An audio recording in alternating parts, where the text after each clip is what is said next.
मिटा दे मन से द्वेष गुरु, ज्ञान का दे संदेश गुरु, मिटा दे मन से द्वेष गुरु।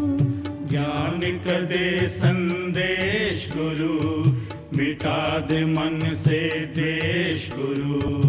बना दे लोहे को पारस, ऐसे दे उपदेश गुरु। बना दे लोहे को पारस, ऐसे दे उपदेश गुरु। ज्ञान का दे संदेश गुरु, मिटा दे मन से द्वेष गुरु।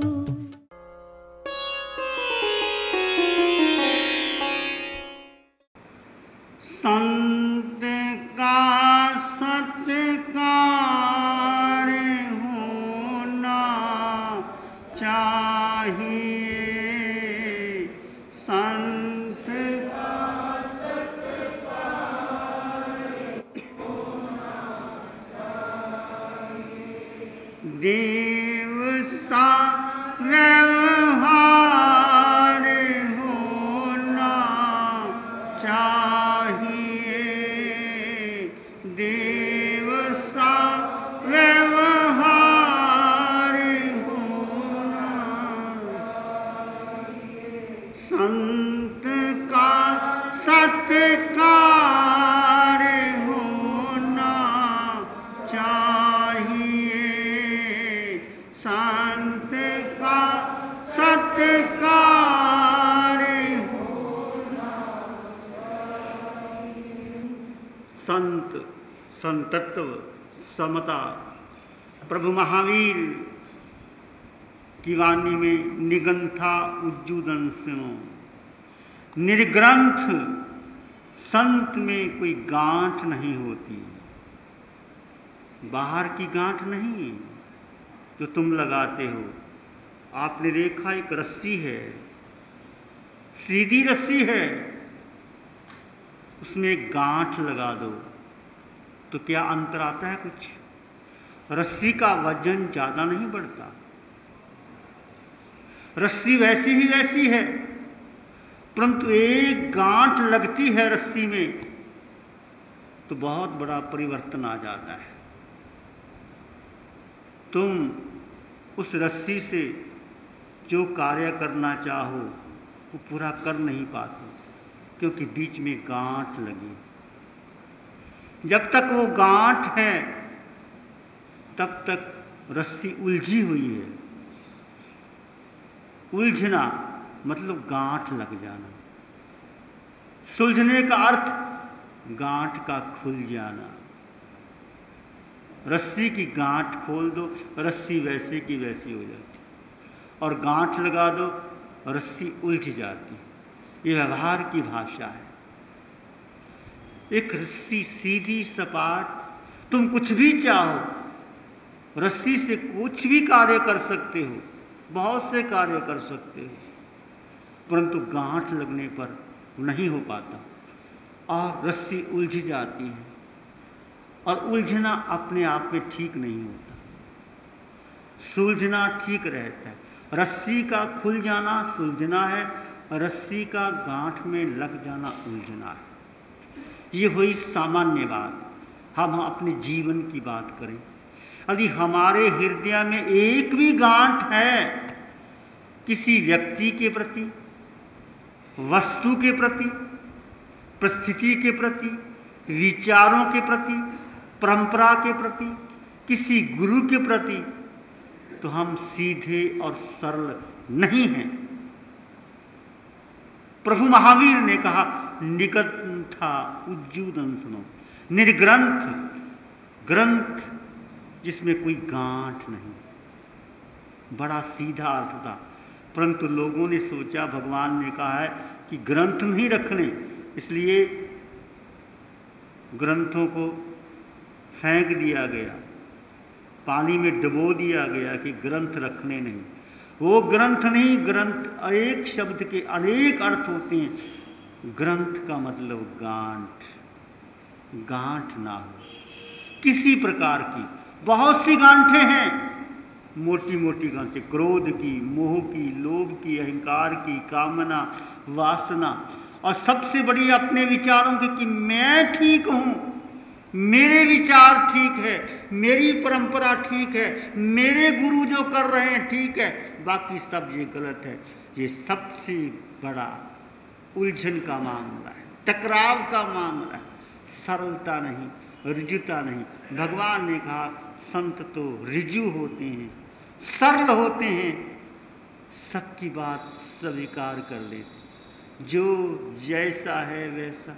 जब घर बार छोड़ दिया, माता पिता को छोड़ दिया, धन बार छोड़ दिया, आश्चर्य है फिर भी संत घर छोड़ने के बाद एक और घर बनाते हैं।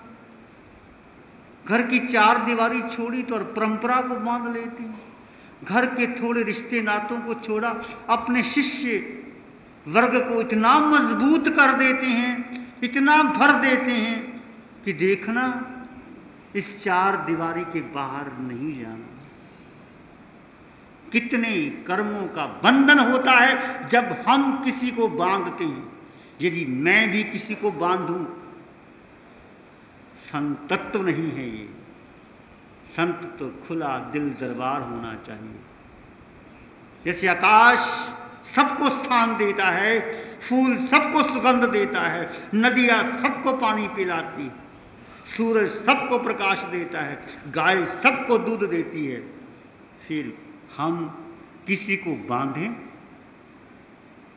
और फिर संत और वो कहे कि ये ऊंचा और ये नीचा, बोलो तुम बोलो, ये कौन से शास्त्र की परिभाषा है? कहाँ लिखा हुआ है? किसको पता है? केवल ज्ञानी जानते हैं कौन ऊंचा और कौन नीचा। ऊंचे कद से ऊंचा व्यक्ति नहीं होता, उसके विचार, उसका आचरण, उसके हृदय की दशा, चित्त दशा कैसी है। चित्त में निर्मलता है, शुद्धता है, पवित्रता है, करुणा है, मैत्री है, कृतज्ञता है, वो व्यक्ति ऊंचा है। चाहे वो शास्त्र नहीं भी पढ़ता, चाहे वो किसी परंपरा में विश्वास नहीं भी रखता, व्यक्ति ऊंचा है। रहो परंपरा में, पर परंपरा में किसी को बांधो मत। प्रभु महावीर ने किसी को बांधा। हरकेशी मुनि चंडाल भी वहां भगवान के पास आए, अर्जुन माली भी आए, गोशालक भी आए, चंड कौशिक भी आए। किसको बांधा?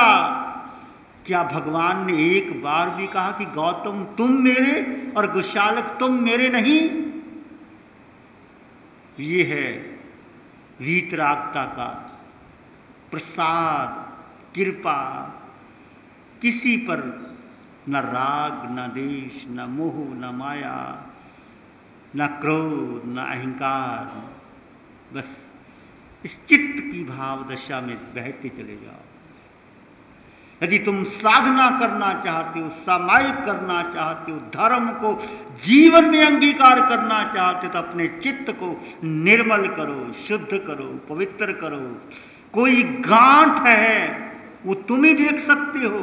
बाहर की रस्सी की गांठ तो दिखाई देती है, और गांठ भी कई बार मजबूत पड़ जाती है। एक रेशम की गांठ, एक मूंज की गांठ, एक सूत की गांठ। जैसे एक कपड़े पर गांठ, मूंज की गांठ खुल जाती है और रेशम की गांठ खुलनी बड़ी कठिन है। कुछ लोगों के भीतर एक ऐसी गांठ पड़ जाती है, नहीं खुलती, जीवन पर्यंत नहीं खुलती। वो क्षमा मांग ही नहीं सकते। एक बार यदि तुमने किसी से क्षमा नहीं मांगी, पता नहीं पशु योनि में जन्म लेना पड़ेगा कि नरक में जाना पड़ेगा। साक्षात उदाहरण है भगवान पार्श्वनाथ और कमठ का। 9 भवों में भगवान पार्श्वनाथ का जीव क्षमा करता रहा, क्षमा करता रहा। क्षमा वीरस्य भूषणम। किसी से गलती हो जाए और तुम गांठ बना के रखो, तो तुम चाहे संत बन जाओ, चाहे शास्त्र पढ़ लो, चाहे बड़े से बड़ा प्रवचन दे दो, वो गांठ जब तक लगी हुई है, वो गांठ आपको नरक में ले जाए या पशु योनि में ले जाए, कोई भरोसा मत रखना। इसलिए भगवान महावीर की वाणी कहती है, यदि साधु किसी से झगड़ा हो जाए, किसी से बात हो जाए, तो भोजन छोड़ दे, पहले उससे क्षमा याचना करे, फिर वो भोजन का अधिकारी है। और यदि वो नहीं करता तो पता नहीं अगले जन्म में कुत्ता बनेगा कि बिल्ली बनेगा कि मेंढक बनेगा कि नरक में जाएगा। कमठ हर बार गुस्सा करता रहा, भगवान पार्श्वनाथ के जीव क्षमा करते रहे और वो उनको क्रोध पर क्रोध करता रहा और एक बार भी क्षमा नहीं की, बस कि मेरा अपमान कर दिया, मेरा अपमान कर दिया। किसका अपमान और किसका सम्मान? ये शरीर तो नाशवान है, मिट्टी का पुतला है, मिट्टी में मिलने वाला है। अपमान किसका, सम्मान किसका? ना शरीर का, ना आत्मा का सम्मान होता है, ना अपमान होता है। ये देह जो मिट्टी में मिल जाएगी, उसका अपमान और सम्मान, ये मिथ्या धारणाएं हमारी। कोई आपका अपमान करे, हाथ जोड़ दो। क्या भगवान को लोगों ने छोड़ा? क्या राम के ऊपर कलंक नहीं लगा? बुद्ध को लोगों ने पत्थर नहीं मारे? जीसस को जहर नहीं दिया गया? मीरा को जहर नहीं मिला? मंसूर के हाथ पांव नहीं काटे? हकीकत को फांसी नहीं मिली? गुरु गोविंद सिंह के बेटों को दीवार में चलाया नहीं गया? शरीर की मौत होती है, आत्मा की मौत नहीं होती है। आत्मा अजर अमर विनाशी हो, यही तो वीतराग का सिद्धांत है। आत्मा अमर है, अजर है, शुद्ध है, निर्मल है, पवित्र है। आत्मा को शस्त्र काट नहीं सकते। इसको, इस बात को गहराई से समझ लो, फिर तुम कुछ भी काम करोगे, कर्मों का बंधन हल्का हो जाएगा, बहुत कम हो जाएगा। यदि जरा सी किसी के प्रति गांठ रखी तो तुम तपस्या भी करते रहो, दान भी देते रहो, शास्त्र भी पढ़ते रहो, प्रवचन भी करते रहो, वो गांठ नहीं खुली, पता नहीं वो गांठ किस जन्म में आपको क्या कर दे। इसलिए हमारे यहाँ पर्यूषण पर्व में संवत्सरी, पर एक संवत्सरी में एक बार क्षमा नहीं, रोज क्षमा मांगो। सुबह उठो, रात्रि में कौन से दोष लगे, अरिहंत परमात्मा के चरणों में झुक जाओ। प्रभु, रात्रि में उठने में, बैठने में, चलने में, करवट बदलने में किसी सूक्ष्म प्राणी की हिंसा हो गई हो, मच्छर मर जाता है, मक्खी मच्छर छोटी चींटी, करवट बदलने में, स्वप्न में, स्वप्न के दोषों में कोई भी दोष लगा हो, प्रभु जो कुछ हुआ मेरे शरीर ने किया, मेरी आत्मा ने नहीं किया। यही भेद विज्ञान की कला है। इस भेद विज्ञान को आप समझ लें, अभी बहुत समय है। मैं कहता हूँ दोपहर शाम को 4 बजे के बाद हमारे पास आओ। जो आपको समझ नहीं आता इस प्रवचन के माध्यम से पूछो, बार बार पूछो, आपकी क्लैरिटी हो जाएगी। हमारा कुछ भी नहीं है, जो कुछ है ये प्रभु की वाणी है। हम तो डाकिया भी नहीं, भगवान की वाणी को हम क्या वर्णन करें। कहाँ केवल ज्ञानी वीतराग की वाणी, कहाँ हम बोल सकते हैं, क्या बोल सकते हैं। परंतु फिर भी कुछ श्रद्धा के वश प्रभु की वाणी थोड़ी बहुत समझ में आती है, वो आपके को निवेदन कर देते हैं। उसमें कुछ आपको मिल जाए, एक पंखुड़ी भी मिल जाए, 1-2 शब्द भी आपके भीतर पड़ जाए और आपकी गांठें खुलती चली जाएं, तो आप धीरे धीरे ऊपर ऊपर ऊपर की ओर उठते चले जाओगे। सुबह उठते ही फिर भोजन करते हो, भोजन करने के बाद भी आप भगवान के पास प्रार्थना करो, प्रभु ये भोजन मैंने रस लेके किया, शरीर की पुष्टि के लिए किया, शरीर ने भोजन किया, प्रभु रस लेके भोजन किया हो, साधना के लिए भोजन ना हुआ हो, तो प्रभु मैं अंतःकरण से क्षमा मांगता हूँ। तुम चलते हो, आते हो, किसी को गुस्से में कुछ कह देते हो, उस समय आकर के ईरिया का पाठ, ये इच्छा कारण का पाठ, साधु को कहा गया है साधु गोचरी जाते हैं, वापस आते हैं तो गुरु के चरणों में बैठे हैं, कहें कि ऐसे ऐसे मैं गोचरी में गया था, ये हुआ था, और आकर के इच्छा करण का पाठ पढ़ें, फिर पात्र खोलें, फिर पहले गुरु को दिखाएं, बड़ों को दे, निमंत्रण करें कि ये भोजन मिला है, आचार्य को, उपाध्याय को, स्थिविर को, रोगी को निमंत्रण करें, फिर भोजन ग्रहण करें। अकेला साधु भोजन करता है तो पापी होता है, और बांट के खाता है तो पुण्य का भागी होता है। ये बहुत बातें गहरी है। तुम भी अकेले भोजन करते हो, बांट के नहीं खाते। बांटने का मतलब तुम्हारी कमाई में सबका हिस्सा है। कोई गरीब है, कोई ब्राह्मण है, कोई दुखी है, उसको भी भोजन दो। कोई पशु पक्षी कितने भूखे हैं, उनको भी भोजन दो, थोड़ा थोड़ा। एक मुट्ठी बहनें रोज भोजन बनाती हैं, एक मुट्ठी अन्न की निकाल करके अलग रख दें, और एक मुट्ठी भरते भरते महीने में एक पूरा बर्तन भर जाएगा। वो बर्तन किसी गरीब के घर में जाके चुप करके दे आओ। चावल है, गेहूं है, चीनी है, दाल है, ऐसा तो कर सकते हो आराम से। और बहनों के पास तो खजाना है, रसोई का सारा इनके पास है खजाना, और बहनें जल्दी मोक्ष चली जाती, क्योंकि भोजन के अधिकारी ये हैं। क्या पता लगता है मुट्ठी निकाल दो, 2 मुट्ठी निकाल दो, तुम्हें कोई पूछने वाला है? तुम्हारा कोई रिपोर्ट करने वाला है? 1 मुट्ठी 2 मुट्ठी रोज निकाल करके अन्न अलग दे दो, एक डब्बा बना लो, और किसी गरीब को आए उनको दे दो, कबूतरों को दे दो, गाय को खिला दो। कितना बड़ा पुण्य का काम है। अपने बेटे को खिलाना बहुत बड़ी बात है। खिलाते रहो बेटे को, जी भर के खिलाओ, पर बेटा काम देगा या नहीं देगा भरोसा मत कर लेना। गरीबों को दिया गया भोजन आपकी परलोक की पूंजी बनेगा, और आपका पुण्य बढ़ेगा, आपका निर्जरा होगी आपकी। ये छोटी छोटी बातें बड़ी महत्वपूर्ण हैं। खाना खाने से पहले भी भाव रखो कि भोजन बहनें बनाती हैं तो बनाने पर भी भाव रखें कि मैंने भोजन बनाया। भोजन बनाने पर कोई मुनिराज आए, कोई ब्राह्मण आए, कोई गरीब आए, कोई आए, घर का नौकर, उसको भी उसी प्रकार अपने बेटे के समक्ष में भी शुद्ध आत्मा, उसको भोजन पहले कराओ, फिर भोजन बांटो, फिर भोजन करो। कोई ना भी आए, तुमने भावना रखी तो तुम्हें लाभ मिल गया, पुण्य का लाभ मिल गया, तुम्हें मिल गया लाभ। इसलिए संतों को बुलाना ये बहुत बड़ी भाग्य की बात है। संत तुम्हारे घर में आए और तुमको सोचेंगे, देखेंगे, आएंगे, ये तुम अपना पुण्य क्षीण कर रहे हो। तुम देखो कि संत तुम्हारे पास आ गए और तुम्हें स्वतः चलते ही आना चाहिए।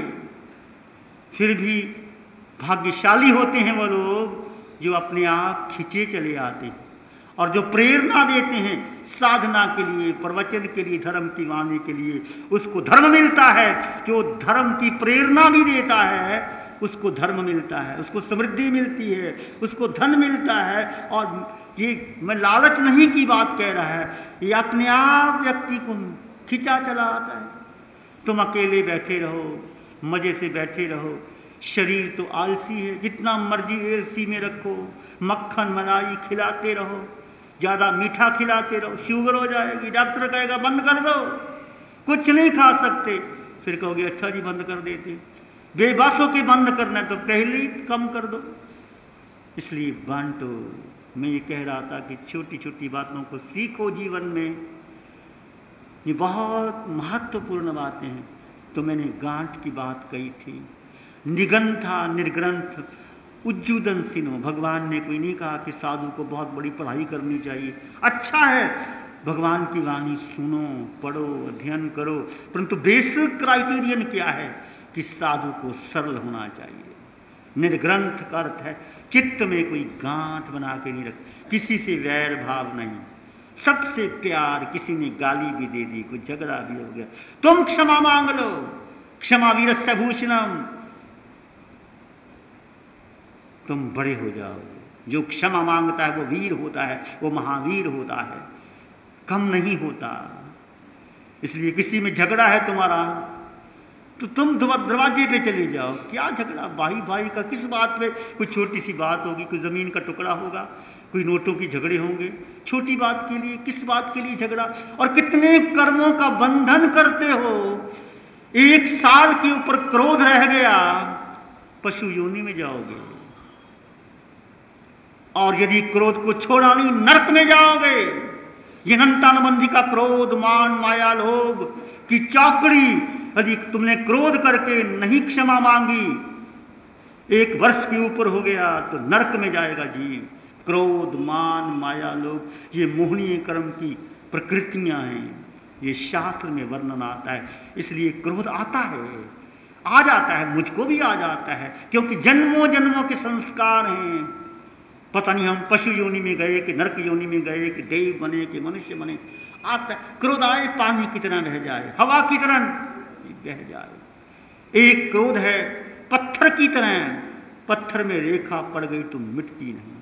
एक क्रोध है बालू की तरह, बालू में रेखा खींची मिट जाती है। एक क्रोध है पानी में लीक, पानी में लकीर आई चली गई। आया क्रोध, पता लग जाता है जो व्यक्ति क्रोध करता है वही दुखी होता है। क्रोध स्वयं जलाता है और औरों को भी जलाता है। ईर्ष्या खुद अपने आप, किसी से तुम ईर्ष्या करते हो खुद जलोगे पहले, और जले ना जले तुम जरूर जल जाओगे। किसी के पास ज़्यादा धन है, कोई ज़्यादा दान दे रहा है, कोई व्यक्ति नहीं सहन कर पाते तो भीतर ईर्ष्या करते हैं, वो खुद जलते रहते हैं। ईर्ष्या की अग्नि बड़ी भयानक होती है, और क्रोध खुद तुमको भी जलाता है, औरों को भी जलाता है। क्रोध आया, क्रोध एक शक्ति है। माँ बच्चे पर क्रोध ना करे तो बच्चे बिगड़ जाते हैं। कई बार माँ को क्रोध करना भी जरूरी है, परंतु माँ एक बार क्रोध करती है फिर बच्चे को छाती से भी लगा लेती है। कभी क्रोध आया, क्षमा मांग लो, मैं गुस्से में कुछ कह गया, क्षमा कर देना, पता नहीं लगा। जब क्रोध करते हो होश नहीं रहता, हवास नहीं रहता। और बड़ों का क्रोध आपके जीवन निर्माण में बहुत बहुत सहायता प्रदान करता है। इसलिए प्रभु ने कहा धर्म का अधिकारी ऋजु सरल। संत का पहला गुण है सरलता, ऋजुता। और यदि कोई संत आपको कहे कि तुम मेरे दर्शन करना, मेरे पास आना, तो समझो वो संत से अभी दूर है। और तुम भी बंध गए, तुम भी भागीदार बनोगे। तुम किसी चक्कर में आ गए, वो तो चक्कर में आया और तुम भी चक्कर में आके उलझ जाओगे। भगवान महावीर ने किसी को नहीं बांधा, भगवान हमेशा आहासु हम देवानु पिया। कितनी शुद्ध और पवित्र वाणी है भगवान की। भगवान से पूछते हैं कोई आते, प्रभु मैं क्या करूं? एक बात कहते हैं भगवान, समयम गोयम मापमाए। हे गौतम, क्षण मात्र का प्रमाद मत करो। ये वाणी कितनी सुंदर और भीतर चोट लेके जाती है कि हम क्षण मात्र का प्रमाद, और कितना प्रमाद किए चले जाते हैं। बैठे हैं घंटों घंटों। मैं देखता हूँ लोग ताश खेले जाते हैं, कुछ ताश खेलती हैं और कुछ देखते रहते हैं। क्या मिलता है उनको? एक पत्ते ऐसे फेंकते रहते हैं। ये लोटिया बाजार में। जागो, तुम जागो। क्या रखा है ताश के पत्तों में, रमी में? ये कुछ नहीं, बेकार। तुम बैठ करके प्रार्थना कर सकते हो, ध्यान कर सकते हो। कहते क्या समय काट रहे हैं, समय काट रहे हैं। और हम कहीं समय नहीं मिलता, डबल गेम, समय काट रहे हैं, समय नहीं मिलता। क्या बात है, क्यों अपने आप को धोखा देते हो और दूसरे को भी धोखा देती हो? जो व्यक्ति अपने को धोखा देता है, दूसरों को धोखा देता है, पहले अपने को धोखा मिल जाता है। इसलिए मैं कह रहा था किसी से नफरत नहीं, खुला दिल दरबार होना चाहिए। फिर चर्चा करेंगे। मिठी लागरी गुरानी वाणी, मिठी लागरी गुरानी वाणी, ओ वेले अमरत ने, ओ वेले अमरत ने। मिठी पुण्य जन्म जन्म दा होए,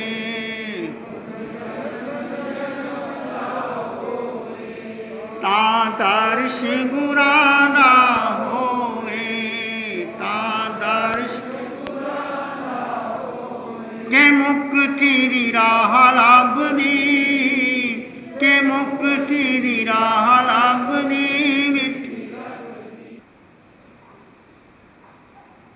अरिहंत परमात्मा के चरणों में कोटि कोटि नमन। समस्त केवली भगवंतों के चरणों में कोटि कोटि नमन। शासनपति भगवान महावीर के चरणों में कोटि कोटि नमन। परमोपकारी जिन शासन देव के चरणों में कोटि कोटि नमन। परमोपकारी जिन शासन माता के चरणों में कोटि कोटि नमन। सबके प्रति कृतज्ञता और नमन का भाव। सबका भला हो, सबका मंगल हो, सबका शुभ हो। चत्तारि मंगलम आरिहंता मंगलम सिद्धा मंगलम साहु मंगलम केवली पानात्तो धम्मो मंगलम। चत्तारि लोग उत्तम आरिहंता लोग उत्तम सिद्धा लोग उत्तम साहु लोग उत्तम केवली पानात्तो धम्मो लोग उत्तम। चत्तारि शरणं प्रव्रजामि आरिहन्ते शरणं प्रव्रजामि सिद्धे शरणं प्रव्रजामि साहु शरणं प्रव्रजामि केवली पानात्तं धम्मं चारे शरण दुख हरण जगत शरण कोई होगा।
का दे संदेश गुरु, मिटा दे मन से द्वेष गुरु।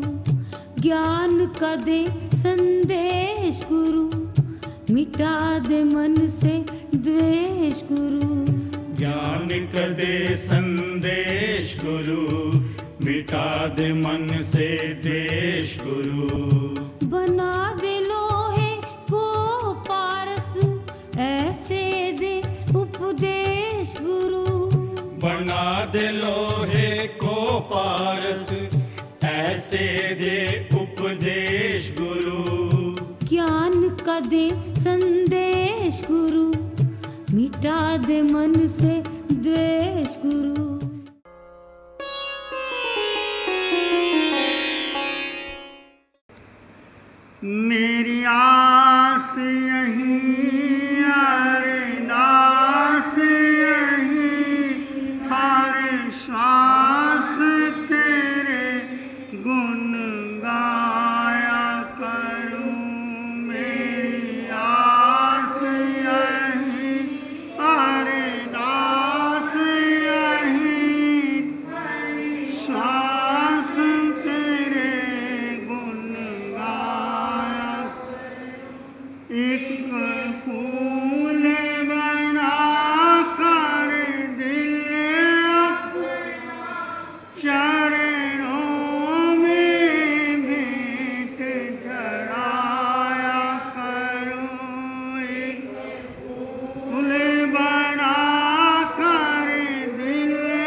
भीतर में एक प्यास परमात्मा के प्रति, उस अनंत विराट सत्ता के प्रति। प्रभु, इस जीवन में मेरा एक विश्वास, एक आस्था, एक श्रद्धा अटल है। मैं दिया हूं, तुम सूरज हो। मैं बूंद हूं, तुम सागर हो। मैं पत्ती हूं, तुम फूल हो। मैं बीज हूं, तुम वृक्ष हो। मैं बूंद हूं, तुम सागर हो। अपने को लघुता में लाओ, अपने अहंकार को छोटा कर दो। ये अहंकार मिथ्या है, ये अहंकार अधोगति की ओर लेके जाने वाला है, और लघुता प्रभु की ओर लेके जाने वाली। हर श्वास में उस प्रभु का सिमरन चलता रहे, मेरी आस यही अरदास रही। प्रभु, हर श्वास तेरे गुण गाया करूं, एक फूल बनाकर दिल अपना चरणों में भेंट चढ़ाया करूं। तुम मंदिर में जाते हो, फूल को तोड़ करके प्रभु के चरणों में अर्पित कर देते। तुमने क्या किया? उस फूल ने अपने को समर्पित किया। वो फूल डाली से जुदा हुआ, अपने अस्तित्व से, जहां से उसको भोजन मिलता है, प्राण मिलते हैं, शक्ति मिलती है, जीवन की ऊर्जा मिलती है, उसको तुमने तोड़ दिया। और तोड़ करके क्या किया? प्रभु के चरणों में समर्पित कर दिया। इससे प्रार्थना हो गई। एक जल लोटा लिया मटके में या नदी से और चरणों में चढ़ा लिया शिव की। ये पूजा हो गई, ये प्रार्थना हो गई, ये भक्ति हो गई? नहीं। अपने हृदय को फूल बनाओ। फूल क्या है? फूल में एक सुगंधी है, फूल में एक कोमलता है, फूल निर्भर होता है, फूल में कोई वजन नहीं होता, फूल में एक तृप्ति है, एक आनंद है। खिल गया फूल, जो कुछ वो चाहता था वो बन गया। अपने हृदय को फूल का कोमल बना लो, उसमें प्रेम की सुगंधी, मैत्री की किरणें, तप की ज्योति, ध्यान का दिया जलाओ और हल्के हो जाओ, और वही अपने हृदय को प्रभु के चरणों में समर्पित कर दो। वो फूल तुमने तोड़ करके चढ़ा दिया, उसको जुदा कर दिया आपके अपने अस्तित्व से। तुम अपना अस्तित्व, जो तुम्हारा अपना मूल है, उससे जुड़ो। जुड़ करके परमात्मा से जुड़ जाओ। बस यही पूजा, यही प्रार्थना, यही आराधना की शुरुआत है, और यही शुरुआत आपको धीरे धीरे धीरे धीरे आगे ले जाएगी। समर्पण की कला आपको परमात्मा के नजदीक ले जाती है। जब समर्पण में आते हो तो आपके रोम रोम में परमात्मा वास करता है। मैं दीपक बनकर नैनों में तेरे प्यार का दीप जलाया करूं। एक दिया जलता है, जहां भी अंधकार है वो प्रकाश दे देता है।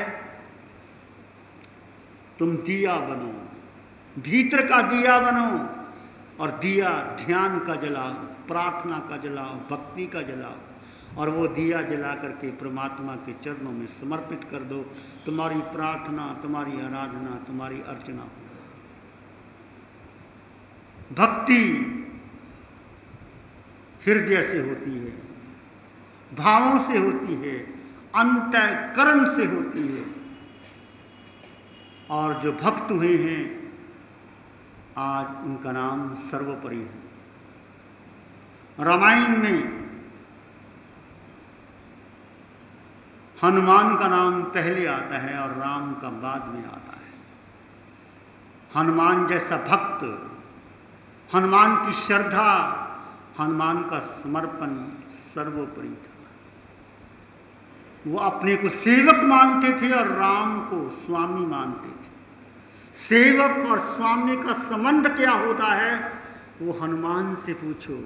हनुमान के मंदिर में जाने वाले, राम की सेवा तो करो, राम की भक्ति तो करो, मंदिर तुम्हारे भीतर प्रतिष्ठित हो जाएगा, कहीं जाने की जरूरत नहीं है।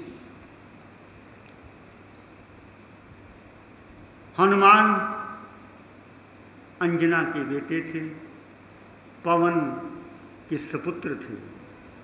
कहाँ जन्म हुआ ऐसे महापुरुष का, उस मां को कितनी विपदा आई, उसको बाहर निकाल दिया गया जंगलों के अंदर। वहाँ हनुमान का जन्म होता है, जैसे कृष्ण का जन्म जेल में होता है। ये भी एक संयोग, एक कर्म प्रकृति समझो। कहाँ वासुदेव और कहाँ जन्म जेल में। पहरेदार लगे हुए हैं, तलवारें सामने लटक रही हैं, चारों ओर आंतरिक और भय छाया हुआ है। वहाँ जन्म होता है, इसको आप भगवान कहते हैं, श्री कृष्ण का। कैसी स्थितियां बदलती हैं, हालात बदलते हैं। ऐसे ही हनुमान का जन्म महलों में नहीं हुआ, पिता का प्यार नहीं मिला, माँ भटकती रही क्योंकि उसको निकाल दिया था। ऐसे संयोग में उनका जन्म हुआ। और ऐसे वीर थे को विद्याधर उसको ऊपर ले गया। बच्चा खेलता है, गिर गया नीचे, पत्थर पे गिर गया, पत्थर चूर चूर हो गया, उस बालक को कुछ भी नहीं हुआ। ये है हनुमान का बल। छोटा बालक ऊपर से गिर जाना, शिला चूर चूर हो जाना, उसको कुछ भी नहीं होना। ये है आत्मा की शक्ति, अंतर की शक्ति और अंतर का बल। उसने कहाँ उपयोग किया हनुमान ने? राज्य को बढ़ाने में नहीं, फौजों को इकट्ठा करने में नहीं, केवल राम के चरण मिल जाएं और कुछ नहीं चाहिए। ऐसे थे वो भक्त हनुमान। और कहा गया है, पूरी रामायण पढ़ लो, भक्त हो तो हनुमान जैसा, पत्नी हो तो सीता जैसी, भाई हो तो लक्ष्मण जैसा, भरत जैसा भाई। ये रामायण एक आदर्श पैदा करती है हमारे जीवन में। भाई भाई का प्रेम, लक्ष्मण और राम का, भरत और राम का प्रेम देखो। सीता को कोई ज़रूरत नहीं थी, पर वन में गई, राजकुमारी, महलों में पली, कांटे चुभते हैं और पति का संग नहीं छोड़ा। कहते हैं 14 वर्ष के बाद जब राम वापस आ गए, अयोध्या में खुशी छाई, घी के दिए जले, राम को राज तिलक हो गया। सभी और चारों ओर आनंद और प्रसन्नता का वातावरण बना हुआ है। राम, लक्ष्मण, भरत, शत्रुघ्न, सुग्रीव, नल, नील सभी योग्य स्थान मिल गया, प्रतिष्ठा पद मिल गया। हनुमान राम के चरणों में ही। कभी देख लो, किसी मंदिर में जाओ, हनुमान चरणों में रहेगा, कभी उसने आसन छुआ तक नहीं। और आज हनुमान सबसे ऊंचे। तुम्हारे यहाँ मंदिर देख लो हनुमान का, राम का